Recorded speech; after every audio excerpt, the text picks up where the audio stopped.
Hello everyone, I welcome you all in this amazing platform जहां पे हम complete macro economics और Indian economics यानी 12th में जो आपका पेपर आने वाला है उसका कंप्लीट सिलेबस कर रहे थे। तो अभी हमने लास्ट वीडियो में नेशनल इनकम के सारे टूल्स के बारे में, उसके फॉर्मूला के बारे में, capital good, intermediate good, final good, consumer goods, depreciation, इन सारे टॉपिक्स पर डिस्कशन कर चुके हैं। ठीक है, तो लास्ट 3 वीडियो जो आपको मिलेगी उसमें सारे नेशनल इनकम के टूल्स जो भी इंपॉर्टेंट एस्पेक्ट हैं उसके बारे में, उन सभी चीजों पे हमने बात किया था। अब हम बात करने वाले हैं एक्चुअली में नेशनल इनकम कैलकुलेशन के ऊपर कि नेशनल इनकम कैसे कैलकुलेट किया जाए। इस पर्टिकुलर वीडियो में मैं नेशनल इनकम के बेसिक से लेकर के क्वेश्चन तक सभी चीजें करवाऊंगा।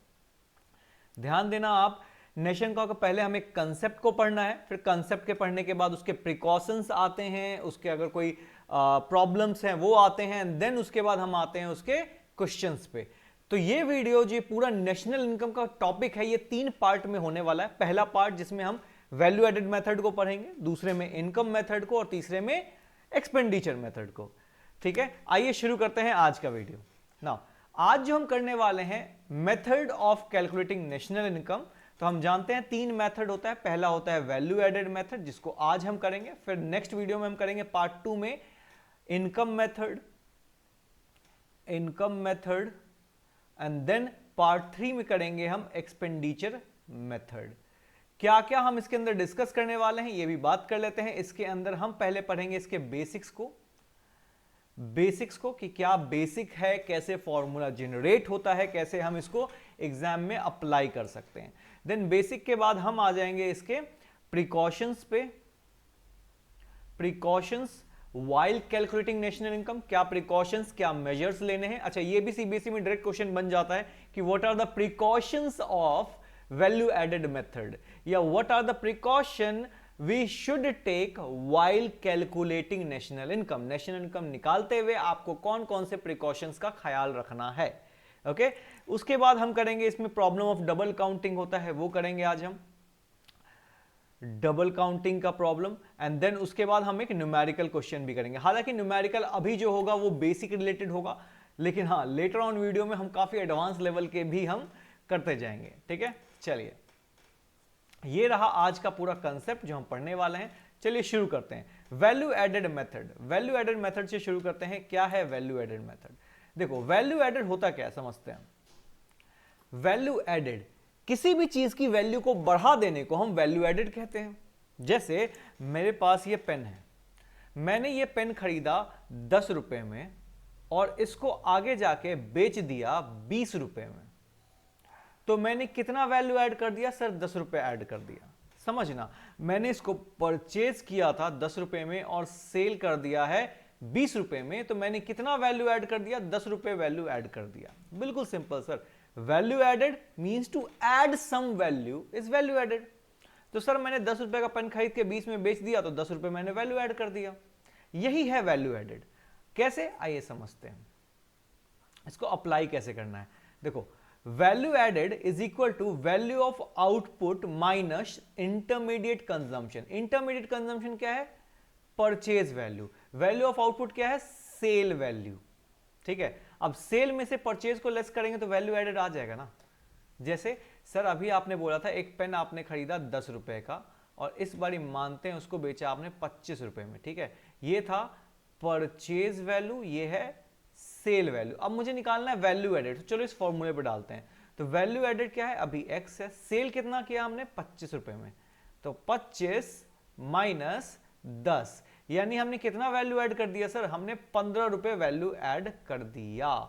यही तो होता है वैल्यू एडेड।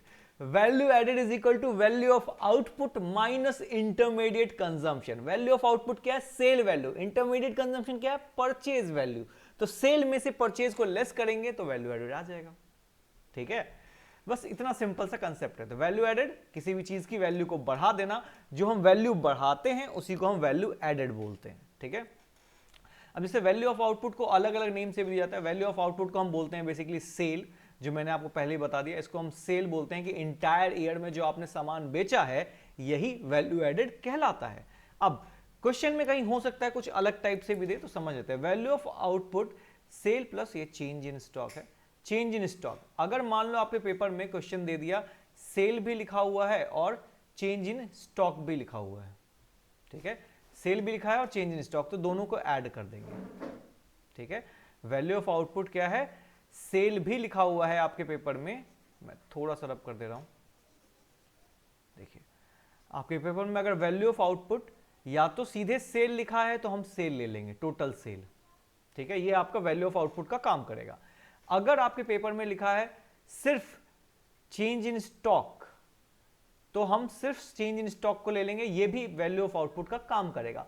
लेकिन अगर दोनों लिखा है तो दोनों को ऐड कर देंगे, सिंपल, ठीक है, दोनों को ऐड कर देंगे। और इंटरमीडिएट कंजम्पशन क्या होता है, परचेज वैल्यू, ये तो हम पहले से पढ़ चुके हैं। तो सिंपल है ना sir, value added is equal to value of output minus intermediate consumption. Value of output क्या है, value of output total sale है या फिर चेंज इन स्टॉक है, और अगर दोनों है क्वेश्चन में तो दोनों को ऐड कर देना है, ठीक है। इंटरमीडिएट कंजम्पशन क्या है, इंटरमीडिएट कंजम्पशन परचेज वैल्यू है, ठीक है। अच्छा, चेंज इन स्टॉक कभी कभी और भी पेपर में डिटेल में जाएगा, तो चेंज इन स्टॉक को ऐसे दे देगा, चेंज इन स्टॉक क्लोजिंग दिया होगा, ओपनिंग दिया होगा, तो क्लोजिंग में से ओपनिंग को सब्ट्रैक्ट कर देंगे तो भी चेंज इन स्टॉक निकल आएगा। यानी पेपर में अगर मुझे क्लोजिंग माइनस ओपनिंग स्टॉक दे देगा तो भी चेंज इन स्टॉक निकल जाएगा। मतलब क्या हुआ सर, एक बारी और ब्रीफ में देख लेते हैं थोड़ा सा, ठीक है। हमने बोला value added is equal to value of output minus intermediate consumption. Value of output क्या है सर, या तो ये टोटल सेल होगा या फिर ये चेंज इन स्टॉक होगा, ठीक है, चेंज इन स्टॉक होगा। और अगर चेंज इन स्टॉक डायरेक्ट नहीं दिया होगा तो क्या लिखेगा, closing stock minus opening stock. तो closing stock minus opening stock करेंगे तब भी चेंज इन स्टॉक आ जाएगा। फिर भी अगर दोनों है तो दोनों को ऐड कर दीजिए, खत्म, क्लियर है। अगर sale plus change in stock है तो दोनों को ऐड कर दीजिए, और अगर मानते हैं सेल नहीं गिवन है तो क्लोजिंग माइनस ओपनिंग या फिर ये दोनों में से कोई एक चीज होगा आपके पास। अगर क्लोजिंग ओपनिंग दिया है तो सब्ट्रैक्ट करके निकाल लीजिए, अगर डायरेक्ट चेंज इन स्टॉक दिया है तो उसको सीधे वैल्यू ऑफ आउटपुट मान सकते हैं, ठीक है। चलिए, होपफुली यहां तक आपको क्लियर हुआ होगा। देखिए, ये था कंसेप्ट बेसिक कि value added is equal to value of output minus intermediate consumption, value of output sale. अब ये कैसे एक्चुअली वर्क करता है इसको समझते हैं। देखिए, जैसे मान लेते हैं फार्मर है, ठीक है, ये फार्मर है, ठीक है, मैं डार्क पेन ले लेता हूं, ये फार्मर है। फार्मर ने क्या किया, इंटरमीडिएट कंजम्पशन, यानी उसने हो सकता है सीड्स परचेज किया, सीड्स को परचेज करके उसने क्या किया, क्रॉप बनाया, ठीक है। उसने सीड परचेज किया था 200 में, उसने क्रॉप बनाया और क्रॉप को बेच दिया 600 में। समझना, सीड्स खरीदा था, सीड्स था 200 का, अब जब वो क्रॉप बन गया तो वो हो गया 600 का। तो कितना वैल्यू ऐड हो गया सर, 400 फार्मर ने वैल्यू ऐड किया, ठीक है। फार्मर ने उसका टेक केयर किया, उसको ग्रोथ किया और 400 वैल्यू ऐड कर दिया। अब फार्मर ने 600 में क्रॉप बेचा, फार्मर ने 600 में क्रॉप बेचा, तो आटा चक्की वाले यानी फ्लोर मिल वाले ने 600 रुपए में खरीदा होगा, इसका इंटरमीडिएट कंजम्पशन। देखो, फार्मर का value of output bakery flour mill वाले का इंटरमीडिएट कंजम्पशन, क्योंकि फार्मर जितने में क्रॉप बेचेगा उतने में ही तो क्रॉप खरीदेगा ना, वो आटा चक्की वाला फ्लोर मिल वाला, ठीक है। तो दिस इज व्हाट, फिर से फार्मर ने 200 में खरीदा था क्या, सीड्स को ग्रो करके उसने बना दिया क्रॉप और 600 में क्रॉप बेच दिया। अब क्रॉप को खरीदा किसने, फ्लोर मिल वाले ने 600 में खरीदा, अब उसने उस क्रॉप को पीस करके आटा बना दिया, ठीक है, व्हीट को पीस करके आटा बना दिया। अब उसने उस आटे को बेच दिया 800 रुपए में, ठीक है, आटा को कितना में बेच दिया, 800 रुपए में। 600 रुपए में उसने क्रॉप खरीदा था, मशीन में क्रॉप डाला, इधर से आटा निकला और आटे को बेच दिया 800 रुपए में। उसने कितना वैल्यू ऐड किया, 200 वैल्यू ऐड कर दिया, ठीक है। सिमिलरली फ्लोर मिल वाले से आटा खरीदा बेकरी वाले ने, बेकरी वाला जो ब्रेड बनाता है, उसने 800 में, उसने आटा 800 में बेचा, इसने 800 में आटा खरीदा, ठीक है। 800 में आटा खरीदा और उसका बना दिया ब्रेड बना के उसने ब्रेड को बेच दिया 1000 रुपए में, ब्रेड को बेच दिया 1000 रुपए में, ठीक है। अब बेकरी वाले ने 1000 रुपए में ब्रेड बेच दिया, अब उससे आपके करीबी शॉप वाले ने 1000 रुपए में ब्रेड खरीद लिया, बेकरी वाले से 1000 रुपए में ब्रेड खरीदा। अब उसने आपको ब्रेड बेच दिया 1200 रुपए में, इसने कितना ऐड कर दिया 200, और यहां भी 200। आप देख रहे हो कैसे एक बंदा सेल कर रहा है, दूसरा बंदा परचेज कर रहा है। ये इतना पूरा प्रोसेस मैं इसलिए समझा रहा हूं ताकि आपको वैल्यू एडेड का बेसिक कंसेप्ट क्लियर हो। अब वैल्यू एडेड होता क्या है sir? Value added is equal to, अभी पढ़ाया आपने, value of output minus intermediate consumption. ठीक है, तो वैल्यू ऑफ आउटपुट देखो, इस पूरे प्रोसेस में जो ब्रेड बना, इसमें वैल्यू ऑफ आउटपुट कितना रहा है? ये कई बारी बेचा गया है, वैल्यू ऑफ आउटपुट कई बारी सेल हुआ है, तो टोटल सेल कितना रहा? 3600, 3600। परचेज वैल्यू कितना रहेगा? ये तो वो सारे वैल्यू है ना जिसपे परचेज किया था। इसने सीड खरीदा था, इसने क्रॉप खरीदा है, फिर इसने आटा खरीदा है, फिर इसने ब्रेड खरीदा है। ठीक है, तो 2600, 2600। आप लेस करोगे तो वैल्यू एडेड कितना आ जाएगा? 1000। यही तो है वैल्यू एडेड। तो value added is equal to value of output minus intermediate consumption. Hopefully यहां तक आपको क्लियर होगा। अब आते हैं, आगे चलते हैं। अब कुछ प्रिकॉशंस हैं जो आपको ख्याल रखने हैं while calculating value added method. एक एक करके प्रिकॉशंस को समझते हैं, या प्रिकॉशन से पहले एक काम करते हैं, क्वेश्चन कर लेते हैं। ठीक है, या ध्यान रखना, ये जो सारा वैल्यू एडेड आया है इसी को हम बोलते हैं जीडीपी एमपी। ये जो आया है सारा हमारा वैल्यू एडेड, इसी को हम जीडीपी एमपी बोलते हैं। यानी value added is equal to value of output minus intermediate consumption करेंगे तो जो ये वैल्यू आएगा इसी को हम जीडीपी एमपी बोलते हैं। ठीक है सर, जीडीपी एमपी कहां से आ गया बीच में? ये निकलता है बेटा जीडीपी एमपी। ठीक है, जो वैल्यू एडेड है वही जीडीपी एमपी है। तो आइए क्वेश्चन देख लेते हैं फटाक से, फिर प्रिकॉशन पढ़ लेंगे। ठीक है, क्वेश्चन क्या है ये देखो, ये रहा हमारा क्वेश्चन। वैल्यू ऑफ आउटपुट देखो, प्राइमरी सेक्टर यानी agriculture sector, manufacturing sector and service sector का value of output total sale दे रखा है।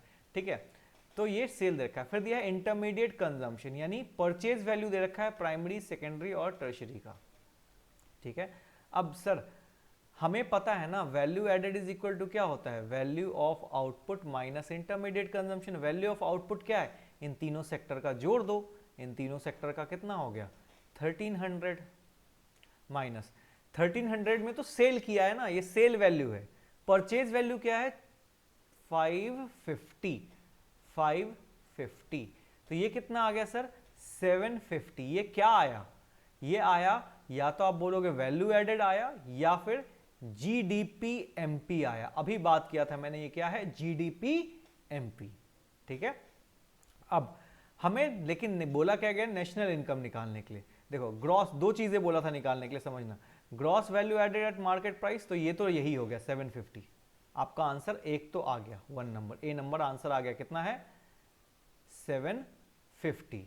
ठीक है, दूसरा हमें बोला गया है नेशनल इनकम निकालो। तो अगर आपको याद होगा नेशनल इनकम का, तो हमने बताया था जीडीपी एमपी से हमें जाना है एनएनपी एट एफसी पे। कैसे जा सकते हैं? ग्रॉस को नेट में चेंज करने के लिए गंदा चावल अगर साफ चावल, गंदे चावल से साफ चावल में जाना है तो क्या करना होगा? कंकड़ निकालना होगा, यानी माइनस डेप्रिसिएशन।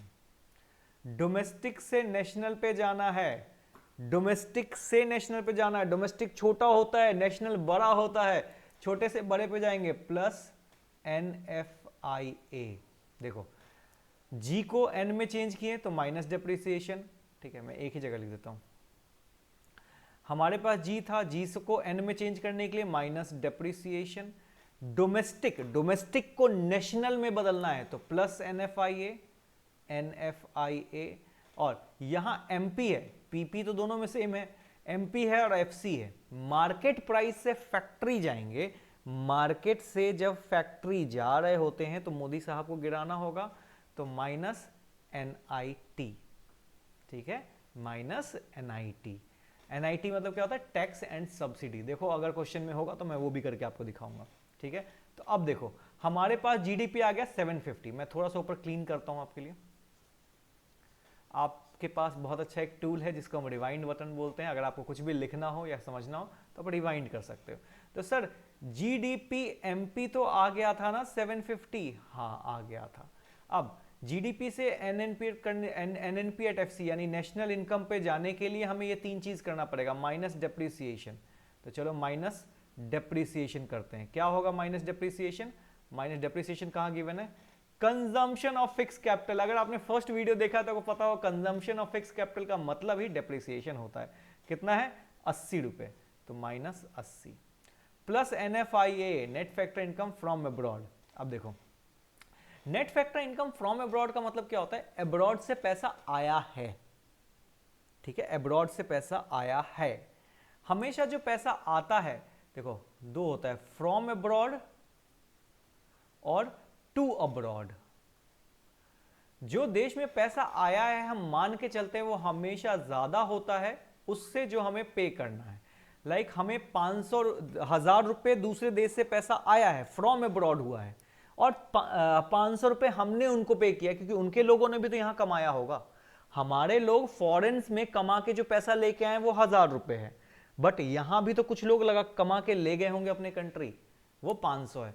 तो हम हमेशा मान के चलते हैं ये 500 मतलब हमारा फ्रॉम अब्रॉड ज्यादा होता है, टू अब्रॉड कम होता है। लेकिन ये उल्टा भी हो सकता है। जैसे देखते हैं net factor income, net income received by the residents from rest of the world.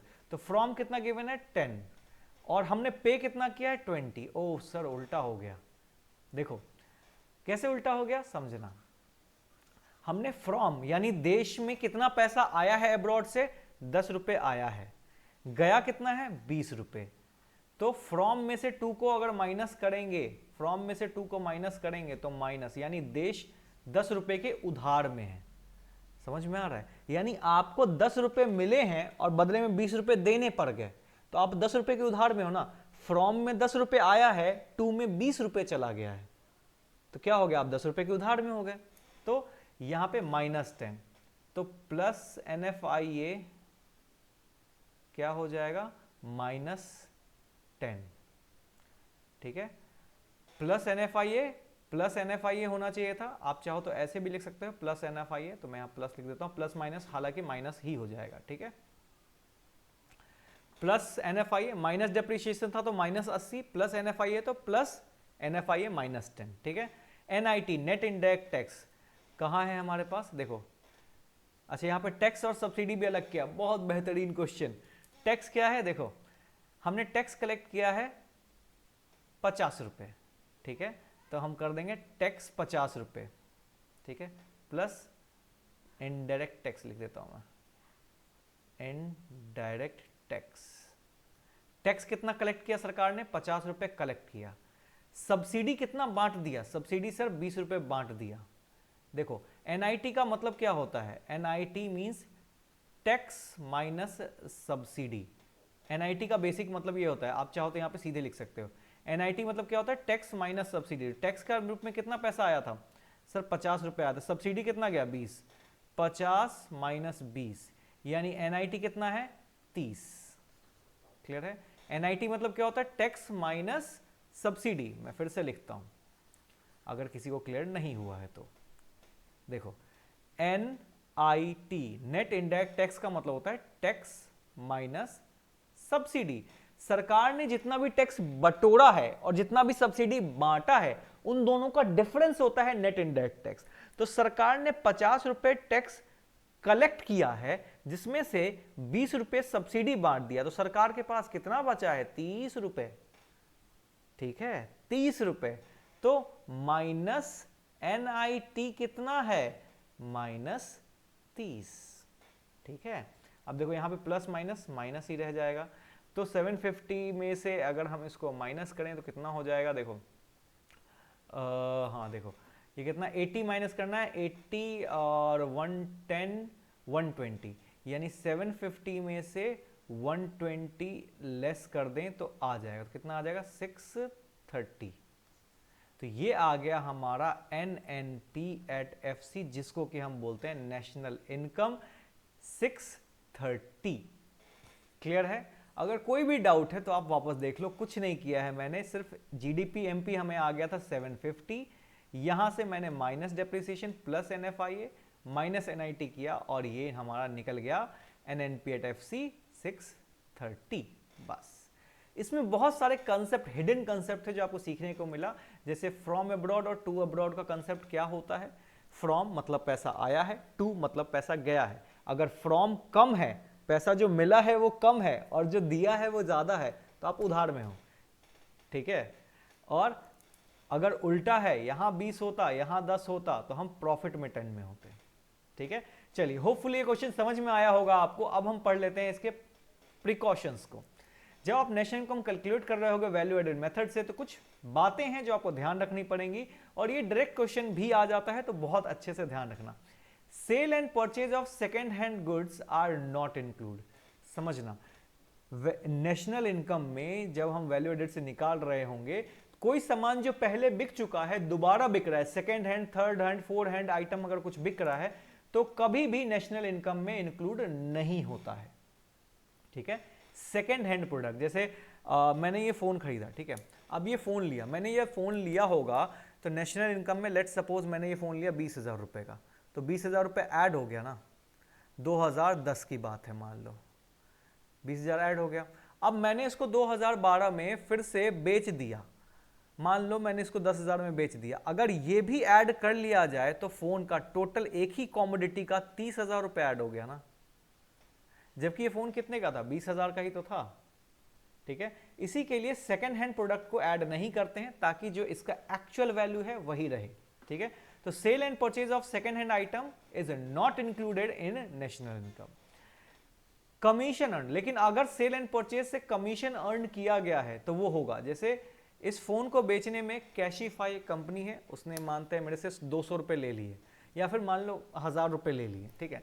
तो उस कैशिफाई कंपनी ने 1,000 रुपए मेरे से कमीशन लिया, तो ये जो कमीशन है वो तो कैशिफाई का इनकम है ना, तो ये तो आएगा। देखो, sale of second hand item is not included, लेकिन उस सेल से जो कमीशन कमाया जा रहा है वो हमेशा नेशनल इनकम में आएगा। ध्यान रखना, 1 मार्कर में आएगा।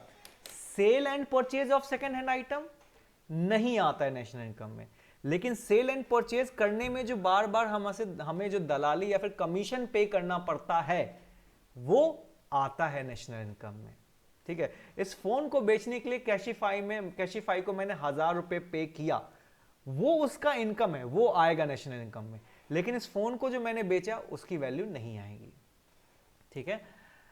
One account production of goods and, देखो अगर मेरी फैक्ट्री है, मान लो मेरी फैक्ट्री है, ठीक है, या मान लो मेरा शॉप है, ठीक है, मेरी शॉप है जिसमें फ़ोन आते रहते हैं, मैंने वहाँ से एक फ़ोन निकाल लिया, मेरे शॉप में OnePlus के बहुत सारे नए नए फ़ोन आए, मैं वहाँ से मैंने एक नया फ़ोन निकाल लिया।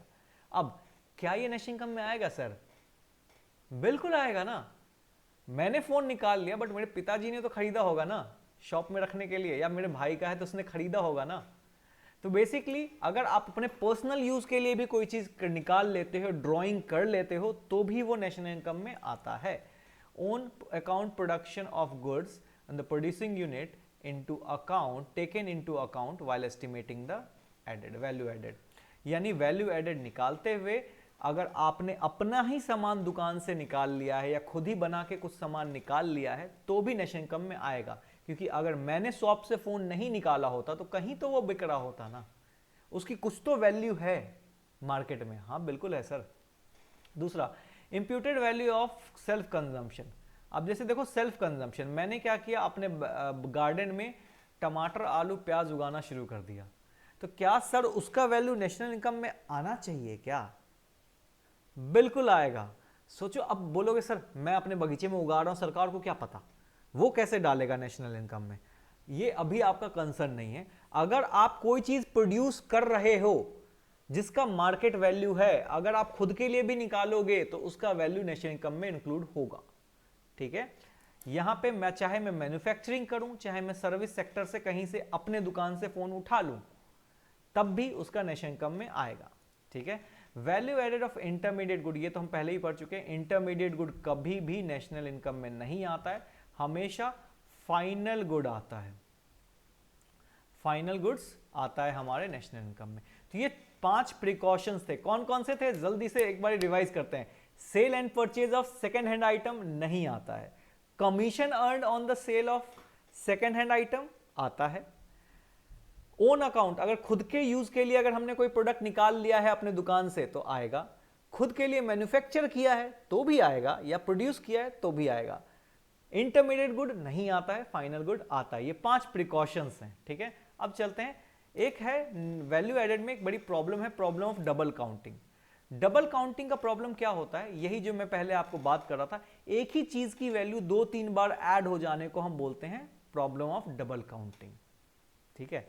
अब ये क्वेश्चन बहुत हिट लिस्ट में है क्योंकि बहुत बार ये क्वेश्चन पूछा गया है, what is problem of double counting and how we can solve it. तो आइए समझते हैं क्या है ये प्रॉब्लम और कैसे इसको सॉल्व किया जा सकता है, ठीक है। The problem arise when the value of certain good is counted more than once. किसी भी चीज का वैल्यू अगर एक बारी से ज्यादा बारी ऐड हो जाता है तो उसी बात को हम बोलते हैं प्रॉब्लम ऑफ डबल काउंटिंग, ठीक है। इसी को बोलते हैं प्रॉब्लम ऑफ डबल काउंटिंग, ठीक है। अब इसको सॉल्व करने के 2 वेज हैं। This happen when we fail to draw the, basically जब हम फाइनल गुड और इंटरमीडिएट गुड में डिफरेंशिएशन नहीं कर पाते हैं तो हम एक ही की वैल्यू बार बार ऐड कर लेते हैं, बट इतना ज्यादा डिटेल में नहीं जाना है आपको, सीधे सीधे what is the problem of double counting.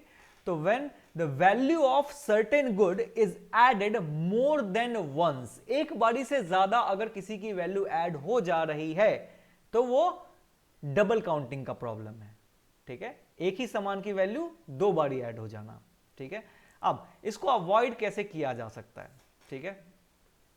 अच्छा, अभी फोन का एग्जांपल दिया था, अगर आपको याद हो तो, कि मैंने फोन खरीदा 20,000 में, ठीक है। मैंने उसको क्या किया, फिर बेच दिया 10,000 में, या मैंने उसको खरीदा मान लो 20,000 रुपये में, मैंने परचेज किया, मुझे पसंद नहीं आया, अगले 2-3 दिन में ही 20,000 में मैंने वापस उसको बेच दिया। तो अगर इसका सेल वैल्यू एडेड में आ गया, फिर ये आ गया, तो मेरी फोन की वैल्यू 40,000 हो गया ना, जबकि फोन कितने का था, 20,000 का ही तो था, ठीक है। इसी को बोलते हैं डबल काउंटिंग, जब 2-3 बारी एक ही वैल्यू ऐड हो जाता है, ठीक है। इसको सॉल्व करने के 2 वेज है, फाइनल आउटपुट मेथड और value added method. Final output method क्या कहता है, ये बोलता है कि जब हम नेशनल इनकम निकाल रहे होंगे वैल्यू एडेड मेथड से, तो हम सिर्फ और सिर्फ फाइनल गुड ही लेंगे, किसी भी तरह का कोई भी इंटरमीडिएट नहीं लेंगे, किसी भी तरह का कोई भी इंटरमीडिएट गुड नहीं लेंगे। अब इंटरमीडिएट गुड और फाइनल गुड क्या होता है, ये बात मैंने पहले वीडियो में पढ़ाया था आपको, बाउंड्री लाइन को क्रॉस करना, ठीक है, याद है। Final goods are those goods which have cross the boundary line of production and intermediate goods are those good which have not cross the boundary line of production. अगर आपने नहीं देखा है तो आप जाके पहले वो वीडियो देखो, ठीक है। नाउ ये क्या है, बोल रहा है फाइनल आउटपुट मेथड वो है जिसमें सिर्फ और सिर्फ आपको फाइनल गुड्स की ही, फाइनल गुड्स एंड सर्विस की ही वैल्यू लेनी है। अगर आप ऐसा करोगे तो प्रॉब्लम ऑफ डबल काउंटिंग नहीं आएगा, ठीक है। प्रॉब्लम ऑफ डबल काउंटिंग नहीं आएगा अगर सिर्फ मैं फाइनल गुड्स एंड सर्विस की वैल्यू लेता हूं तो एक तरीका तो सॉल्व करने का यह है कि सिर्फ फाइनल लो, इंटरमीडिएट कभी लो ही मत, ठीक है। फाइनल इंटरमीडिएट क्या होता है ये मत पूछना, मैं बता चुका हूं, ठीक है ना। वैल्यू एडेड मेथड क्या होता है, दूसरा है वैल्यू एडेड मेथड, इसी को सॉल्व करने का। इसमें बोलता है हमेशा total sum of value added, यानी जब भी आप वैल्यू एडेड मेथड को काउंट कर रहे हो तो sum total of value added by all the producing unit within the domestic territory. Basically जब भी आप वैल्यू एडेड मेथड से नेशनल इनकम निकाल रहे हो तो हमेशा वैल्यू ऑफ आउटपुट में से इंटरमीडिएट कंजम्पशन को लेस कर लो। अगर आप इस तरीके से निकालोगे तो कभी भी डबल काउंटिंग का प्रॉब्लम नहीं आएगा, जैसे कि हमने इसमें किया था, वैल्यू ऑफ आउटपुट में से इंटरमीडिएट कंजम्पशन को लेस कर दिया था, तो ये जो निकला हमारा ये फाइनल वैल्यू एडेड था, इसमें डबल काउंटिंग नहीं हो सकता है, ठीक है, इसमें डबल काउंटिंग नहीं हो सकता है। तो उसने बोला 2 मेथड है, final output method, value added method. Final output method है जिसमें सिर्फ और सिर्फ फाइनल गुड्स एंड सर्विस की वैल्यू लेनी है। वैल्यू एडेड मेथड है जहां पे हमेशा आप वैल्यू ऑफ आउटपुट में से इंटरमीडिएट कंजम्पशन करके ही वैल्यू एडेड निकालो। अगर आप ये 2 चीज करते हो तो कभी भी प्रॉब्लम ऑफ डबल काउंटिंग नहीं होने वाला है, ठीक है। तो आइए समझते हैं क्या क्या हमने पढ़ लिया, ठीक है। इनकम मेथड तो हम पार्ट 2 में पढ़ेंगे। देखो हमने क्या क्या पढ़ लिया, एक छोटा सा समअप लेते हैं और फिर इस वीडियो को एंड करते हैं। हमने बोला सर वैल्यू एडेड क्या होता है? Value of output minus intermediate consumption. Value of output क्या होता है? सेल या फिर change in stock. Change in stock closing minus opening stock के नाम से दिया हुआ हो सकता है। क्लोजिंग माइनस ओपनिंग कर सकते हैं, अगर दोनों गिवन है तो प्लस कर दो, ठीक है। Sale plus change in stock को आप ऐड कर सकते हो, ठीक है। चेंज इन स्टॉक का मतलब क्या होता है? Closing minus opening. इसके बाद हमने किया सर कि वैल्यू एडेड जो होता है वो क्या होता है? वो जीडीपी एमपी होता है, जीडीपी एमपी होता है। वैल्यू एडेड निकालते हुए कुछ प्रिकॉशंस का ख्याल रखना पड़ता है। प्रिकॉशंस क्या है? Sale and purchase of second hand item नहीं आता है। Commission earn on sale and purchase of second hand item आता है, ठीक है। अपने लिए कोई चीज निकाल लिया गया है, ड्राइंग की गई है, तब भी वो नेशनल इनकम में आएगा। खुद के लिए प्रोड्यूस किया गया है, खुद के लिए मानते मैन्युफैक्चर किया गया है, तो भी वो नेशनल इनकम में आएगा, वैल्यू एडेड में आएगा। और लेकिन अगर इंटरमीडिएट गुड है तो नहीं आएगा, ठीक है, ठीक है, समझ में आया? इंटरमीडिएट गुड्स नहीं आता है। फिर हमने किया प्रॉब्लम ऑफ डबल काउंटिंग। क्या होता है problem of double counting? Means when we add value for more than one, मतलब किसी भी चीज का वैल्यू एक बारी से ज्यादा बारी ऐड हो जाता है तो उसको हम बोलते हैं प्रॉब्लम ऑफ डबल काउंटिंग। इसको सॉल्व करने के दो तरीके थे, वैल्यू एडेड मेथड और एक और कौन सा मेथड था? ध्यान करो, वैल्यू एडेड मेथड और ये फाइनल आउटपुट मेथड, ठीक है। फाइनल आउटपुट मेथड का दूसरा नाम भी है, मैं अभी वही नाम बोलने वाला था लेकिन मैंने सोचा चलो कंफ्यूज जाओगे आप। वैल्यू एडेड मेथड और final output method. Value added method क्या बोलता है कि हमेशा value of output minus intermediate consumption करके देख लो आप, यानी value added is equal to value of output minus intermediate consumption करेंगे हर बारी तो हमारा वैल्यू एडेड सही आएगा, ठीक है। दूसरा फाइनल आउटपुट मेथड क्या कहता है? फाइनल आउटपुट मेथड बोलता है सीधे सीधे फाइनल गुड्स एंड सर्विस को लो अकाउंट में, इंटरमीडिएट को कभी लो ही मत, ठीक है। तो ये सारा चीज हमने पढ़ा था, ये हो गया छोटा सा ब्रीफ। अब मिलूंगा पार्ट 2 में जहां हम इनकम मेथड और एक्सपेंडिचर मेथड को सेम इसी वे में पढ़ने वाले हैं, ठीक है। Till then bye, take